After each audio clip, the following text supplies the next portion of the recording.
Well, howdy, folks.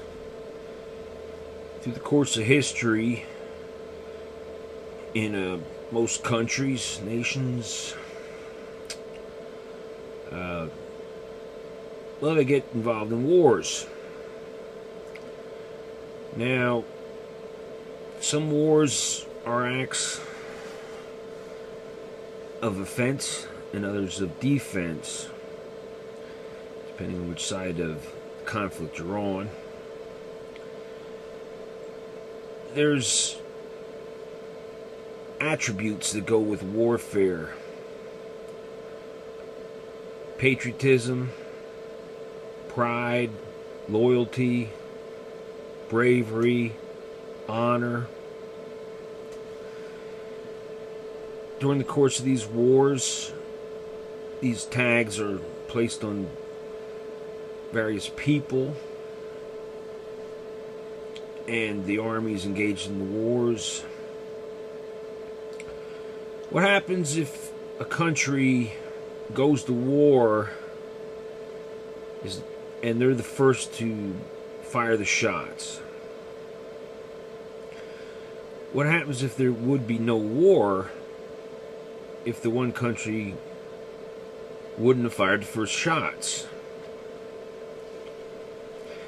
Now, sometimes a war is started by one country, and they call it defense, but they're not actually defending against themselves being attacked. They fired the first shot, and they call it defense. How do you deal with pride and all those other attributes when your country is the aggressor?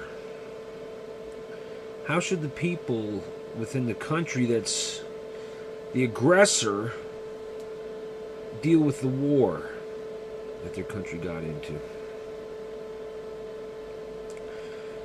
Some people say you don't support the war, you support the troops. There's all kinds of different ways of dealing in your mind with the war that your country got itself into. Now, I'm thinking about the future,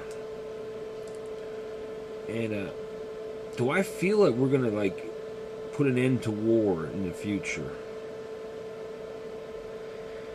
This idea of putting an end to war isn't something new.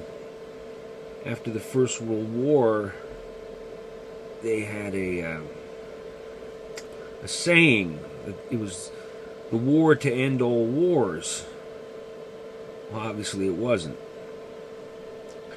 And the First World War was a war that never should have happened. Just like all wars shouldn't happen.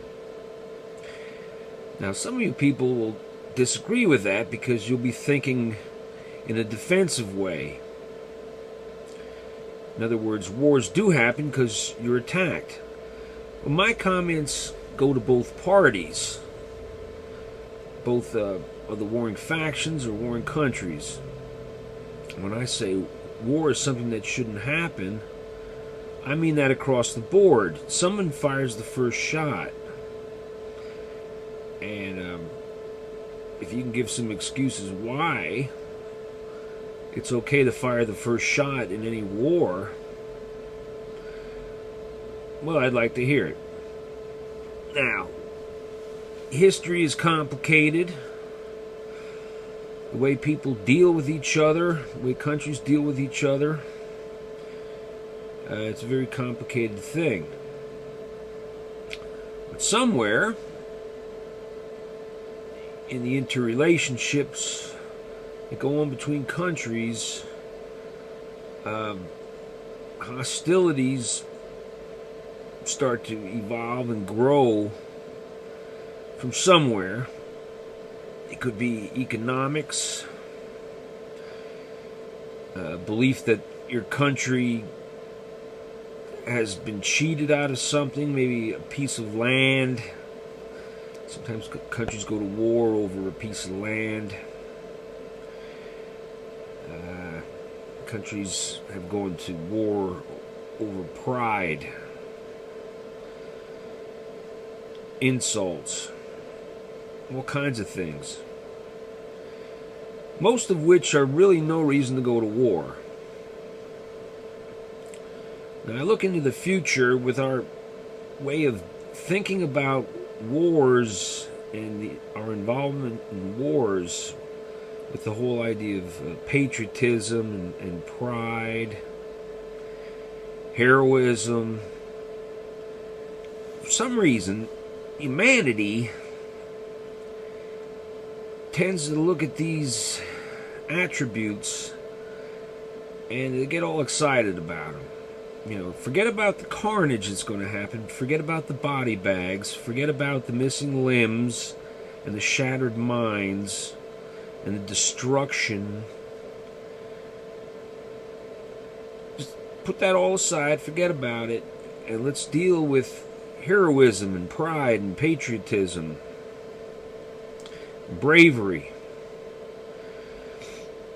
Now, it's a shame that people have to die over these attributes that people seem to worship.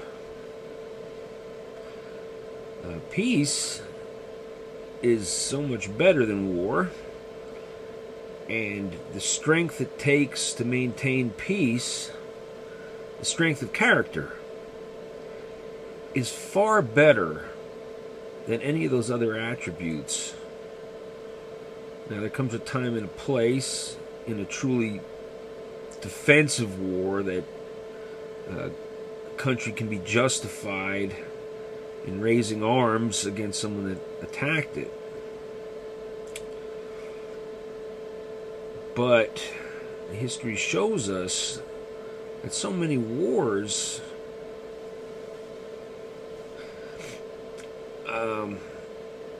that are thought of as defensive wars, well, actually may have started as offensive wars on the part of the country attacking, obviously.